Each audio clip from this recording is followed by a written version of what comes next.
ఎంత పెద్ద మోసం చేసిండ్రా నాయన అని. రెండవ రౌండ్ టేబుల్ కాన్ఫరెన్స్ కాల్ఫర్ చేయండి అన్నాడు. అప్పుడు రెండవ రౌండ్ టేబుల్ కాన్ఫరెన్స్ కాల్ఫర్ చేశారు. ఇప్పుడు నేను ఒక పాయింట్ అడుగుతుందంటే ఇక్కడ ఫస్ట్ ప్రశ్న వేసుకోవాలి మనం. గాంధీజీ ఫస్ట్ రౌండ్ టేబుల్ సమావేశాలకు ఎందుకు పోలే, రెండవ రౌండ్ టేబుల్ సమావేశాలకు ఎందుకు పోయిండు అనేది మనకు ప్రశ్న ఇక్కడ ముఖ్యంగా. ఇప్పుడు నేను ఒక మాట చెప్తా, క్లియర్గా వినండి. ఫస్ట్ రౌండ్ టేబుల్ సమావేశాలు నవంబర్ 12, 1930లో స్టార్ట్ అయినాయి. దానికంటే ముందు ఏం జరిగిందంటే 1930 జనవరి 26వ తారీఖు, ఈరోజు మన రాజ్యాంగ దినోత్సవాన్ని జరుపుకుంటున్నాం చూడండి, ఆ డేట్. ఇంతకుముందు ఒక వీడియోలో మీకు ప్రశ్న అడిగాను నేను, 26 జనవరి రోజే ఎందుకు రాజ్యాంగాన్ని అమలు చేశారు అని ఒక ప్రశ్న అడిగాను చూడండి, సమాధానం వినండి. 26 జనవరి 1930 అంటే రౌండ్ టేబుల్ సమావేశాలు మొదలు కాకముందే కాంగ్రెస్ నాయకులు, అందులో అంబేద్కర్ లేడండి, కాంగ్రెస్ నాయకులందరూ ఏం చేశారంటే సంపూర్ణ స్వాతంత్రం కావాలి మాకు అని చెప్పేసి డిక్లేర్ చేయడం జరిగింది. ఆ రోజు నుంచి సంపూర్ణ స్వాతంత్రం మాకు కావాలని చెప్పి డిక్లేర్ చేసి వాళ్ళు ఆ తర్వాత ఏం చేశారంటే ఉప్పు సత్యాగ్రహాన్ని స్టార్ట్ చేశాడు గాంధీ. అది అయిపోయి కంప్లీట్ చేసుకొని ఇమ్మీడియట్గా సివిల్ డిజోబీడియన్స్ అని చెప్పేసి ఒక ఉద్యమాన్ని స్టార్ట్ చేశాడు. ఈ పుస్తకము మొత్తం చరిత్ర క్లియర్గా రాసి ఉంటుంది, ధరంపాల్ రాశారు ఇది. అంటే ఏంటంటే సివిల్ డిజోబీడియన్స్ అయిన ఉద్యమం ఏంటి అంటే జస్ట్ లైక్ సింపుల్గా ఏం చెప్పాలంటే మనము తెలంగాణలో సకల జనుల సమ్మె అని చెప్పాం కదా, మనము సేమ్ అలాంటి ఉద్యమమే. ఈ తెలంగాణలో మనం మొత్తం కంప్లీట్గా గవర్నమెంట్ ప్రైవేటు అన్నీ ఎలా బంద్ చేసి రోడ్డు మీదకి వచ్చామో ఆ రోజు కూడా సంపూర్ణ స్వాతంత్రం కావాలి అని చెప్పేసి 26 జనవరి 1930 రోజు డిక్లేర్ చేసుకున్న తర్వాత అందరిగా రోడ్ల మీదకి వచ్చేసి దేశం మొత్తం బంద్ చేశారనమాట, వ్యవస్థ మొత్తం బంద్. ఆ ఉద్యమం చేస్తున్నప్పుడు రౌండ్ టేబుల్ సమావేశాలు పెడితే కాంగ్రెస్ వాళ్ళు దాన్ని బహిష్కరించారు. అరే మీకు వ్యతిరేకంగా మేము ఇక్కడ ఉద్యమాలు చేసి మీరు ఇమ్మీడియట్గా వెళ్ళిపోవాలా ఈ దేశం నుంచి అని చెప్పి మేము ఉద్యమాలు చేస్తుంటే, రాజ్యాంగంలో మనం కొత్త రాజ్యాంగం రాసుకుందాం, వాళ్ళు ఏం మార్పులు చేసుకోవాలో మీతో మేమెందుకు చర్చిస్తాం రాబాయ్, మేము రాము, మీరు రౌండ్ టేబుల్ సమావేశం మాకు సంబంధం లేదు అని చెప్పేసి ఆ రోజు కాంగ్రెస్ మొత్తం బైకాట్ చేసింది. కానీ అంబేద్కర్ ఏం చేశాడు తెలుసా, ఈ దేశంలో ఇంత పెద్ద ఉద్యమం జరుగుతుంటే అంబేద్కర్ అక్కడికి వెళ్ళేసి రౌండ్ టేబుల్ సమావేశంలో పాల్గొన్నాడు. సరేనయ్యా, రౌండ్ టేబుల్ సమావేశంలో పాల్గొన్నాడు అంబేద్కర్. మరి ఏం చేసిండు ఆయన అక్కడ ఫస్ట్ రౌండ్ టేబుల్ సమావేశాల్లో అంటే, ఫస్ట్ రౌండ్ టేబుల్ సమావేశాలకు పోయి దేశ స్వాతంత్రం కోసం ఏమన్నా పోరాడి మాకు దేశ స్వాతంత్రం కావాలని డిమాండ్ చేశాడా? ఏం చేశాడు, ఏం డిమాండ్ చేశాడు అంటే అంబేద్కర్ చేసిన డిమాండ్లు 2 ఫస్ట్ రౌండ్ టేబుల్ సమావేశాల్లో. నంబర్ 1 ఏంటంటే మాకు సపరేట్ ఎలక్టోరేట్ కావాలి అనేది. సపరేట్ ఎలక్టోరేట్ అనేది ఒక సపరేట్గా వీడియో పెట్టాను, ఒకసారి అది వీడియో చూడండి. సపరేట్ ఎలక్టోరేట్ మాకు కావాలి. రెండో డిమాండ్ ఏంటంటే మాకు డొమినియన్ స్టేటస్ కావాలి. డొమినియన్ స్టేటస్ అంటే ఈ భారతదేశానికి సంపూర్ణ స్వాతంత్రం వద్దు, గాంధీజీ నెహ్రూ చెప్తున్నట్టు సంపూర్ణ స్వాతంత్రం వద్దు, పాక్షిక స్వాతంత్రం కావాలి మాకు అని చెప్పి డిమాండ్ చేస్తాడు అక్కడ. అసలు పాక్షిక స్వాతంత్రం అంటే ఏంది అంటే, డొమినియన్ స్టేటస్ అంటే ఏంటంటే, ఒక్కసారి మీరు డొమినియన్ స్టేటస్ అని యూట్యూబ్లో కానీ గూగుల్లో కొట్టండి, మీకు వచ్చేస్తుంది. డొమినియన్ స్టేటస్ అంటే ఏంటంటే మాకు స్వాతంత్రం ఇవ్వండి, కానీ నాలుగు విషయాలు మాత్రం అవి మీ చేతుల్లోనే ఉండాలి, అవి బ్రిటిష్ వాళ్ళ చేతుల్లోనే ఉండాలా. ఏంటి అంటే ఫైనాన్స్ బ్రిటిష్ వాళ్ళ చేతుల్లోనే ఉండాలా, ఆర్మీ బ్రిటిష్ వాళ్ళ చేతుల్లోనే ఉండాలా, కమ్యూనికేషన్ బ్రిటిష్ వాళ్ళ చేతుల్లోనే ఉండాలా, దౌత్యం అంటే ఇతర దేశాలకు మనకు ఫ్రెండ్షిప్ అగ్రిమెంట్స్ లాంటివి అవి చేసుకుంటాం కదా, మనకి హెల్ప్ కావాల్సి వాళ్ళ దగ్గర తీసుకోవడం, వాళ్ళకి హెల్ప్ కావాలంటే మనం ఇవ్వడం, ఇలాంటి దౌత్యం ఉంటుంది కదా. దీన్ని కూడా డిప్లొమసీ, ఇది కూడా బ్రిటిష్ వాళ్ళ దగ్గరనే ఉండాలని చెప్పేసి అంబేద్కర్ డిమాండ్ ఇది. ఇక్కడ భారతదేశంలో కాంగ్రెస్ మొత్తము సంపూర్ణ స్వాతంత్రం కావాలి, మాకు డొమినియన్ స్టేటస్ వద్దు అని చెప్పి ఫైటింగ్ చేస్తుంది ఎవరు? కాంగ్రెస్. చూడండి. అయితే ఇక్కడ ఒక చిన్న విషయం ఏంటంటే 1928లో నెహ్రూ, మోతీలాల్ నెహ్రూ, జవహర్లాల్ నెహ్రూ, సుభాష్ చంద్రబోస్ మన భారతదేశానికి ఒక రాజ్యాంగాన్ని రాయడం జరిగింది. సైమన్ కమిషన్ వచ్చినప్పుడు సైమన్ కమిషన్కి అడ్డుపడి అప్పుడు మనం ఒక రాజ్యాంగం రాసుకోవడం జరిగింది. ఆ రాజ్యాంగంలో డొమినియన్ స్టేటస్ కావాలని ఆ రోజు మోతీలాల్ నెహ్రూ, జవహర్లాల్ నెహ్రూ, సుభాష్ చంద్రబోస్ వీళ్ళందరూ డిమాండ్ చేయడం జరిగింది. కానీ ఇమీడియట్గా మళ్ళీ వాళ్ళు దాన్ని విత్డ్రా చేసుకొని సంపూర్ణ స్వాతంత్రం కావాలి 28లో చేశారు, 28, 29లో చేశారు, 30లో ఇమీడియట్గా సంపూర్ణ స్వాతంత్రం కావాలని చెప్పేసి మళ్ళీ దాన్ని విత్డ్రా చేసుకున్నారు. కానీ అంబేద్కర్ మాత్రం మాకు డొమినియన్ స్టేటస్ కావాలి, సంపూర్ణ స్వాతంత్రం ఈ దేశానికి అవసరం లేదు, మా దళితులము డొమినియన్ స్టేటస్కే మేము ప్రిఫరెన్స్ ఇస్తున్నామని చెప్పేసి పోయి అక్కడ డిమాండ్ చేశాడు అంబేద్కర్. చూడండి ఒకసారి డొమినియన్ స్టేటస్ అని చెప్పి చూడకొట్టండి, మీకు మొత్తం చరిత్ర వస్తుంది. ఇది అంబేద్కర్ ఫస్ట్ రౌండ్ టేబుల్ సమావేశాలు చేసిన ఘనకార్యం. సరే, అరే కంత్రి కృష్ణ ఇప్పుడు అంబేద్కర్ వెళ్ళిపోయి ఆయన స్పీచ్ ఇచ్చేసరికి అక్కడ మన దేశం కోసం మాట్లాడేసరికి ఈయననే దేశంలోనే మొదటి దేశభక్తుడు, అసలు అంబేద్కర్ మాట్లాడిన తర్వాత ప్రపంచం మొత్తం నివ్వరపోయింది. టైమ్స్ ఆఫ్ ఇండియా, పాయనీరు ఇలాంటి ఒక 5 పత్రికలను లేపేసినాయి అని చెప్పేసి చెప్పినావు కదా. అంత మొదటి రౌండ్ టేబుల్ సమావేశాలు సక్సెస్ అయితే ఇప్పుడు నీ లెక్క ప్రకారం ఏం కావాలా? మొదటి రౌండ్ టేబుల్ సమావేశాలు సక్సెస్ కావాలా? దాని రిజల్ట్ ఏంది? ఫస్ట్ రౌండ్ టేబుల్ సమావేశాలు సూపర్ సక్సెస్ అనేది డిక్లేర్ కావాలి. కానీ బ్రిటిష్ ప్రభుత్వము ఫస్ట్ రౌండ్ టేబుల్ సమావేశాలను ఫెయిల్యూర్గా ఎందుకు డిక్లేర్ చేశారు చెప్పరా? అన్సక్సెస్ఫుల్ అని చెప్పేసి డిక్లేర్ చేశారు, ఫెయిల్యూర్ అని చెప్పేసి డిక్లేర్ చేశారు. చెప్పరా ఎందుకు? ఇప్పుడు చెప్పరాను. నువ్వు చెప్పిన ప్రకారం అయితే తోపు కదా అంబేద్కర్ చింపి పడేసింది కదా బ్రిటిష్ వాళ్ళను. మరి మీటింగ్ సక్సెస్ అయినట్టే కదా, నువ్వు కావాలి కదా. మరి బ్రిటిష్ ప్రభుత్వం ఎందుకు దాన్ని ఫెయిల్యూర్గా ప్రకటించింది?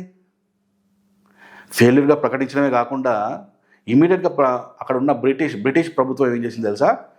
ఈ సమావేశాలకు కాంగ్రెస్, ముఖ్యమైన గాంధీ రాలేదు కాబట్టి ఈ సమావేశాలు, ఎందుకంటే ఒక పిలుపుతోని దేశం మొత్తం కంప్లీట్ క్లోజ్ అయిపోయింది. సకల జనరల్ సమ్మెలాగా కంప్లీట్ క్లోజ్ అయిపోయింది, దేశం మొత్తం క్లోజ్ అయిపోయింది. అంత ఉద్యమాలు జరుగుతుంటే అక్కడ ఆయనను వదిలిపెట్టేసి వీళ్ళందరినీ తీసుకొచ్చి మనం కూర్చోబెట్టుకొని మీటింగ్ చేయడం ఏంది? ఈ మీటింగ్ మనం మీద డిసైడ్ చేసినా వీళ్ళు పోయి ఇండియాలో పోయి చెప్పినా ఇలా మాట్లాడి ఎవడింటారు? అంబేద్కర్ మాట దళితులే సరిగినారు. దళిత సామాజిక వర్గమే అంబేద్కర్ పూర్తి మాట వినదు, ఎందుకంటే ఆయన స్వతంత్రానికి వ్యతిరేకం కాబట్టి. ఈయన ఎవరు వినరు? ఇక్కడ వచ్చినంతా కూడా అంత మామూలులే. సో అనవసరంగా ఈ మీటింగ్ టైం వేస్ట్, డబ్బు వేస్ట్, వీళ్ళందరికీ ఖర్చులు వేస్ట్ అని చెప్పేసి ఫస్ట్ రౌండ్ టేబుల్ సమావేశాలు ఫెయిల్యూర్, అన్సక్సెస్ఫుల్ అని చెప్పేసి డిక్లేర్ చేయడం జరిగింది బ్రిటిష్ ప్రభుత్వం. అప్పుడు ఎవరిని అంటే ఇమ్మీడియట్గా ఏం జరిగిందంటే ఒకసారి గాంధీ ఇర్విన్ ప్యాక్ట్, పిఎస్సిటి ప్యాక్ట్, గాంధీ ఇర్విన్ ప్యాక్ట్ లేదా ఇర్విన్ అగ్రిమెంట్ అని చెప్పేసి మీరు గూగుల్లో కానీ యూట్యూబ్లో కానీ కొట్టండి మీరు ఒకసారి. అందులో స్పష్టంగా ఏమొస్తుంది తెలుసా మీకు? ఇమ్మీడియట్గా ఫస్ట్ రౌండ్ టేబుల్ సమావేశాలు ఫెయిల్యూర్ కాగానే బ్రిటిష్ గవర్నమెంట్ ఇమ్మీడియట్గా ఇర్విన్, ఈయన మనకు వైస్రాయ్ అనమాట, ఈ భారతదేశంలో వైస్రాయ్ అయిన ఈ ఇర్విన్ను చడమడ వేసేస్తారు. నీ ఉద్యోగం పోతుందని చెప్పి డిసైడ్ చేస్తున్నారు. నీ ఉద్యోగం పోతుంది. సెకండ్ రౌండ్ టేబుల్ సమావేశాలు కనుక కాంగ్రెస్ పాల్గొనకపోతే, ముఖ్యంగా గాంధీ వచ్చి సెకండ్ రౌండ్ టేబుల్ సమావేశాలు రాకపోతే నీ ఉద్యోగం తీసేస్తామని చెప్పేసి బ్రిటిష్ గవర్నమెంటు వైస్రాయ్ లార్డ్ ఇర్విన్కు వార్నింగ్ ఇస్తే ఇర్విన్ లండన్ నుంచి ఇమ్మీడియట్గా ఇండియాకు వచ్చి గాంధీజీతో కూర్చొని 8 మీటింగ్లు పెడతాడు. గాంధీతో 8 మీటింగ్లు పెడతాడు. ఆ మీటింగ్లకు మీడియేషన్ చేసింది ఎవరు అంటే తేజ్ బహదూర్ సప్రు. ఆయన గాంధీజీకి ఈ ఇర్విన్కు మధ్యలో ఉండి ఆ మీటింగ్ చేయించిండు. 8 సిట్టింగ్లు అవుతుంది, 8 సార్లు మీటింగ్ అయ్యి చివరికి 5 మార్చి 1931 రోజు ఒక అగ్రిమెంట్ జరుగుతుంది వీరిద్దరి మధ్యలో. ఆ ఇర్విన్ అగ్రిమెంట్ అంటే ఏంటిది అనేది మీకు తర్వాత వీడియోలో చెప్తాను మీకు నేను. అప్పుడు అంటే గాంధీ చెప్తున్నమాట, నేను ఆడికి రావాలంటే నా కండిషన్స్ ఉన్నాయి, అవి నువ్వు ఒప్పుకోవాలా అంటే అప్పుడు 8 మీటింగ్స్ అయిన తర్వాత అప్పుడు ఈ మీటింగ్ ఏది అగ్రిమెంట్ అయిన తర్వాత అప్పుడు గాంధీ వస్తాడు. అరే కంత్రి, నువ్వు చెప్పినట్టు టైమ్స్ ఆఫ్ ఇండియాలనో పైనీర్లనో అంబేద్కర్ గురించి గొప్పగా రాయగానే గాంధీ భయపడి బ్రిటిష్ వాళ్లకు లెటర్ రాసి నేను రానందుకు క్షమించండి, నేను వస్తాను సెకండ్ రౌండ్ టేబుల్ సమావేశానికి వస్తా అని చెప్పి లెటర్ రాయలేదురా. బ్రిటిష్ గవర్నమెంటే ఇక్కడికి వచ్చి వాయిస్రా ఇర్విన్ పంపించి ఇర్విన్తో అగ్రిమెంట్ మధ్యవర్తితం చేపించి అగ్రిమెంట్ చేసుకొని 8 మీటింగ్లు అయినాయిరా. చదువురా చరిత్ర, పిహెచ్డి చేసినా అన్నావు. ఏమాత్రం చరిత్ర తెలియకుండా నీ నోటికి వచ్చినట్టు చెప్తే ఎట్లా అన్నావు దరిద్రుడా. కొద్దిగా నిజాయితీగా ఉండండి రా. అంబేద్కరిస్టులు అంటే ఎట్లా అయిపోయిందంటే ఇప్పుడు బయట పేకుడు నెంబర్ 1. అంబేద్కరిస్ట్ అంటే పేకుడు నెంబర్ 1. అంబేద్కరిస్ట్ అంటే అబద్ధాలు చెప్పేటోడు. అంబేద్కరిస్ట్ అంటే అసలు దారుణంగా తయారైపోయిందిరా. మీరు చేస్తున్న పనుల వల్ల అంబేద్కర్ చెడ్డ పేరు వస్తున్నది. ఇక్కడ భయంకరమైన చెడ్డ పేరు వస్తుంది అంబేద్కర్ని అందరూ అసహించుకుంటున్నారంటే కారణం మీలాంటి దరిద్రుల వల్లనే. నిజాలు మాట్లాడండి రా. చరిత్రలో ఏముందో ఆ నిజాలు చెప్పండి. ఆ నిజాలు చెప్తే అరే నాకు అర్థం కాదు, మీ అంబేద్కరిస్టులకు నిజాలు చెప్తే మీ తల 1000 వక్కల ఊరుగా కానీ మన శాపం ఉందారా దరిద్రుడారా. ఎందుకురా ఇన్ని అబద్ధాలు మీకు? నోటికొస్తే అబద్ధం ఏందిరా మీరు? చి ఇది అండి ఫస్ట్ రౌండ్ టేబుల్ సమావేశాల్లో అంబేద్కర్ పాత్ర ఏందో చెప్పా, గాంధీ కాంగ్రెస్ ఎందుకు రాలేదో చెప్పా. అయితే చాలామంది కూడా కొన్ని కామెంట్స్ కూడా వస్తున్నాయి నాకు. ఏంటంటే ప్రసాద్ గారు మీరు కాంగ్రెస్ని గాంధీని మీరు చాలా గొప్పగా చూపిస్తున్నారండి అని. బ్రదర్, ఇక్కడ నేను ఏది నా సొంతంగా చూపించట్లేదు. దయచేసి మీరు అర్థం చేసుకోవాలి. ఆ రోజు జరిగిన సంఘటనలను నేను ఆధారాలతో మీకు చూపిస్తున్నాను తప్పించి నేను ఏది ఈ కదిరి కృష్ణలాగా అంబేద్కరిస్ట్ లాగా క్రియేట్ చేయట్లేదు, ఏ నరేషన్ చేయట్లేదు సొంతంగా. నేను ఆ రోజు జరిగిన వాస్తవాలను మీకు చెప్తున్నాను. ఆ వాస్తవాలు మనము ఇప్పుడు నేను కూడా గాంధీకి వ్యతిరేకం. నెహ్రూకి అయితే అసలు నా దృష్టిలో నెహ్రూ నాయకుడే కాదు. కానీ ఈ గాంధీ నెహ్రూ అనే వాళ్ళిద్దరూ అంబేద్కర్తో కంపేర్ చేసుకుంటే 1,00,000 రెట్లు బెటర్. 1,00,000 రెట్లు బెటర్. సో దయచేసి మీరు అర్థం చేసుకోండి. నేను అక్కడ గాంధీని నెహ్రూను లేపట్లేదు, నేను లేపే పని నాకు కాదు. చరిత్రలో నేను ఏది చెప్పినా వాస్తవాలు రిఫరెన్స్ ఇచ్చి చూపిస్తున్నా, ఇది జరిగిన సంఘటన అని చెప్పేసి. అక్కడ వాళ్ళు చేశారు కాబట్టి నేను చెప్తున్నా.